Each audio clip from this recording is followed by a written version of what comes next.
বর্তমানে আপনি তো মানে একদম আমাদের নাটকের স্বর্ণ যুগ থেকে রূপালী যুগ থেকে প্ল্যাটিনাম যুগ থেকে শুরু করে রূপার যুগ পর্যন্ত যদি বলি সবগুলোই আপনার টাচ মোটামুটি করা হয়েছে। এটা আমার বড় অ্যাচিভমেন্ট।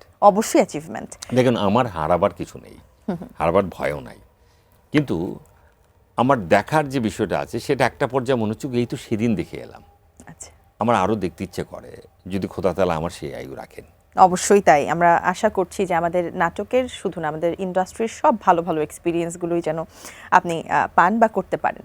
তো এখন আসলে আমাদের নাটকের জগতের বা নাটকে যারা কাজ করছেন ওভারঅল সব কিছু মিলিয়ে নাটকের কি অবস্থা?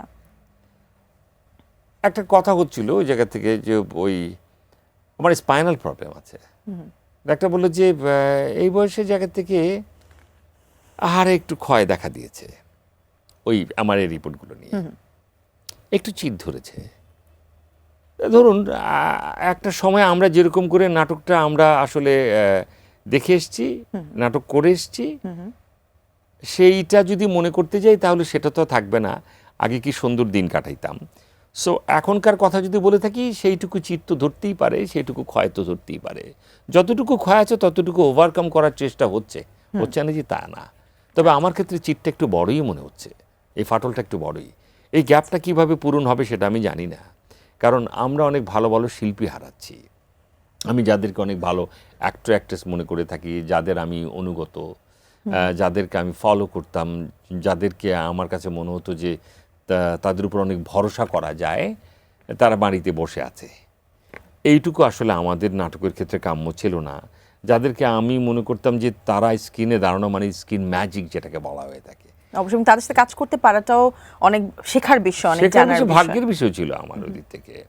তো তাদের কাছে আমি ওই যে মেশামেশির জায়গাটা ভালো ছিলাম, তো দ্যাটস ওয়াই হচ্ছে কি যে তাদেরকে তাদের কথাগুলো আমি শুনতে পাই, তাদের অনেক কাছ থেকে মিশেছিলাম, তো এই জন্য শুনতে পাই আমি।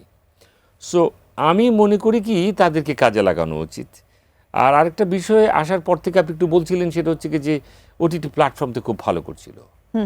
তাই আমি বলি যে ওটিটি প্ল্যাটফর্মের জায়গার থেকেও কাছাকাছি যখন গিয়েছিলাম, যখন যাদের কথা আমি শুনলাম, সেটাও ডিজাস্টার একটা বিষয়, কারণ ওটিটিতে হচ্ছে কি ইটস এ লস প্রজেক্ট। আচ্ছা, যারা এই প্রজেক্ট ওটিটি নিয়ে কিন্তু অনেকের অনেক আশা, ওটিটি নিয়ে তো আমারও খুব আশা, ওটিটি নিয়ে এখনো পর্যন্ত আমার আশা, কারণ ওটিটি ভালো প্রোডাকশনটা উপহার দিচ্ছে।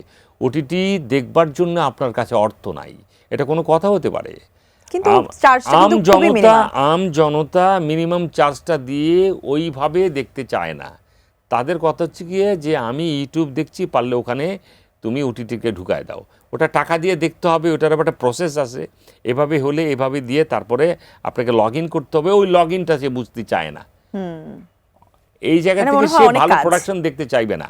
মূল বিষয়টা হচ্ছে যে ওটিটি দেখতে চায় সে ইউটিউবের ভিতরে এসে, অর্থাৎ ফ্রি খাওয়া যদি আপনি বন্ধ না করেন তাহলে তো আপনার ওটিটির জায়গা থেকে এরকম হবেই।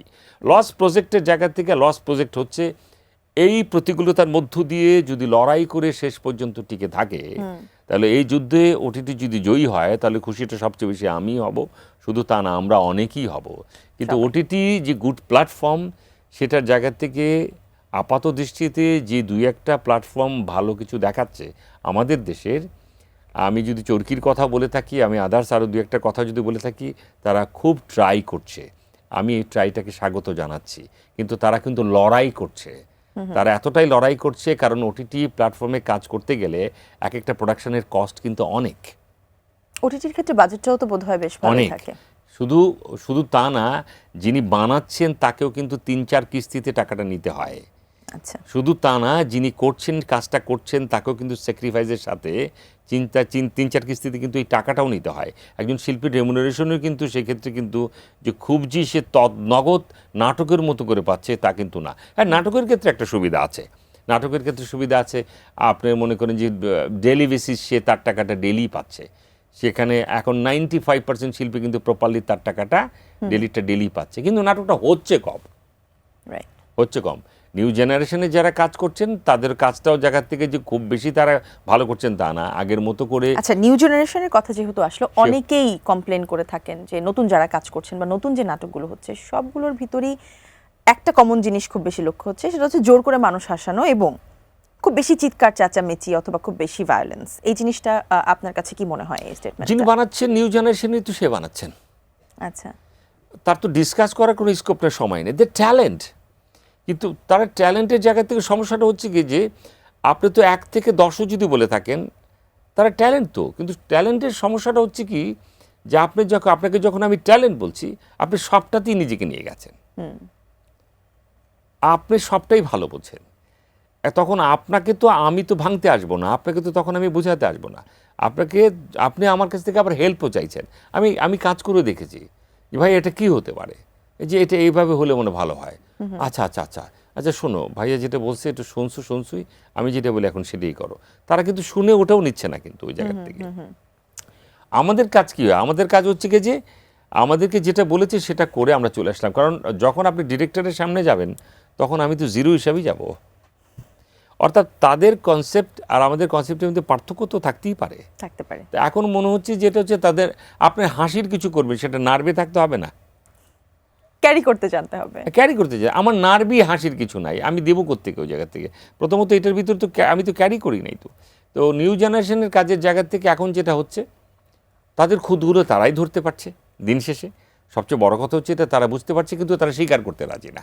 এবং আরেকটা প্লাস পয়েন্ট আছে, সেটা হচ্ছে প্রত্যেকটা প্রোডাকশনের নিচে কিন্তু কমেন্টের একটা জায়গা আছে, সেখানে কিন্তু দর্শকরা বলে দিচ্ছে কি ভুল হচ্ছে কি রাইট হচ্ছে।